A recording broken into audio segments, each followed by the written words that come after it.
Le Mali, qui va mal comme chacun le sait. Nous sommes dans une profonde crise sécuritaire. Une profonde crise sécuritaire. Le 5 février, attaque contre Tombouctou. Fauchant à la fleur de l'âge un des meilleurs officiers de l'armée malienne, le commandant Niang.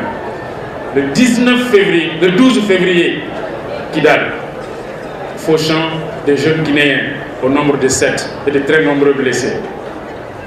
Entre le 5 février et le 12 février, vous avez eu Mondoro, où 3 militaires maliens sont morts. Vous avez eu la route entre Gundam et Tombouctou, où plusieurs militaires maliens sont morts. Vous avez eu Ombori. Et le 19 février, c'est-à-dire hier, Andra Boukan, 2 militaires maliens sont morts.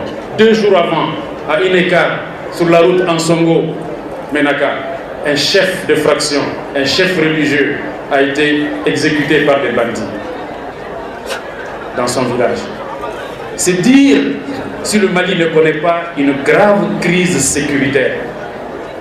Et nous n'avons pas du tout l'impression que notre gouvernement et le président de la République ont un plan, une stratégie pour sortir le pays de la crise sécuritaire, pour sécuriser les Maliens, pour protéger le Mali et pour sécuriser.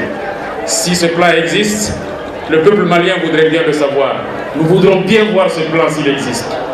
En vérité, quand on constate que 5, 6, 7, 8 mois après la signature de l'accord d'Alger,